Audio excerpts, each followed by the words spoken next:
కాంగ్రెస్ పార్టీలో అన్ని విధాలుగా అన్ని వర్గాలకు న్యాయం చేకూరుతుంది. రాహుల్ గాంధీ గారు ఏదైతే తుక్కుగూడలో రిలీజ్ చేశారో మేనిఫెస్టోలో అందులో 5 న్యాయాలు ఉన్నాయి. మనం ఒకవైపు చూసుకుంటే నరేంద్ర మోడీ 365 రోజులలో 750 మంది రైతుల్ని పొట్టన పెట్టుకున్నాడు వాళ్ళు చేసిన ఉద్యమంలో. కానీ మన కాంగ్రెస్ పార్టీ ఏం చేస్తుందంటే రైతు రుణమాఫీ చేస్తుంది, రైతు పంట నష్ట బీమా అందిస్తుంది, అలాగే రైతులకి కనీస మద్దతు ధర కూడా ఇవ్వడానికి ఒక కమిటీని వేస్తుంది. అదే మహిళల విషయానికి వస్తే నరేంద్ర మోడీ మణిపూర్ రోడ్ల మీద వాళ్ళని వివస్త్రం చేసి తిప్పుతున్నా కూడా సపోర్ట్ చేయడు. అట్లనే మహిళల మీద మానభంగాలు ఆకృత్యాలు జరుగుతున్నా ఏం మాట్లాడాడు. కానీ ఇటువైపు చూసుకుంటే మహిళా న్యాయం అనే పేరిట రాహుల్ గాంధీ గారు ప్రతి పేద మహిళకి ₹1,00,000 వార్షిక ఆదాయం ఇచ్చే విధంగా ఒక ప్రణాళిక రూపొందించడం జరిగింది.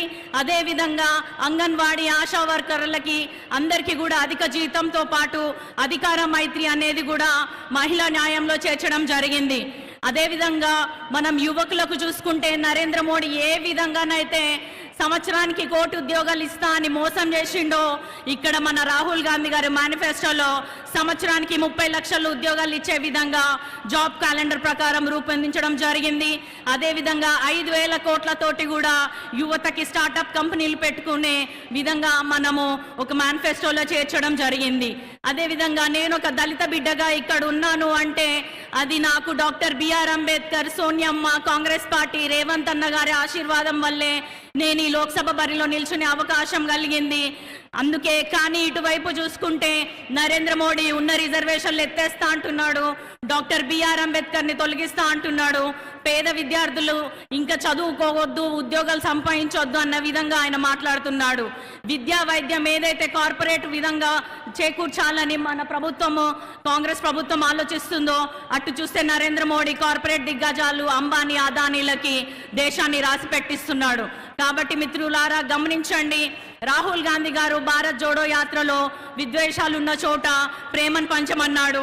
కానీ అదే నరేంద్ర మోడీ నరరూప రాక్షసుడు లెక్క మనుషుల్ని కులాలు, మతాలు, ప్రాంతాల వారిగా విడదీసి వారి మీద పెత్తనం చలాయిస్తున్నాడు. రానున్న రోజుల్లో భారతదేశాన్ని ముక్కలు ముక్కలుగా చేసి ఆయన మాత్రం అంబానీ అదానీల సొత్తుగా ఉండడానికి నిర్ణయించుకున్నాడు. నేను ఎంపీ అభ్యర్థిగా మీ ముందుకు వస్తున్నాను కాబట్టి హైదరాబాద్, వరంగల్, భూపాలపల్లి నేషనల్ హైవేలో ఇండస్ట్రియల్ కారిడార్ ఏర్పాటు చేసుకొని అక్కడ సబ్సిడీల పేరిట రాయితీలు ఇచ్చి ఇండస్ట్రీస్ని ఏర్పాటు చేసుకునే దిశగా మనం కృషి చేస్తాము. అదేవిధంగా భూపాలపల్లిలో మనకి తలాపున గోదావరి ఉంది, నీటి వనరులు ఉన్నాయి, అలాగే బొగ్గు గనులు ఉన్నాయి. కాబట్టి నేను మన ప్రియతమ నేత రేవంత్ అన్న గారిని ఒకటి ఏం వేడుకుంటున్నా అంటే మన భూపాలపల్లి పరకాలనని పెద్ద పారిశ్రామిక కేంద్రంగా తయారు చేయాలని విజ్ఞప్తి చేస్తూ మీ అందరి దగ్గర సెలవు తీసుకుంటున్నాను. జై కాంగ్రెస్, జై రేవంత్ అన్న.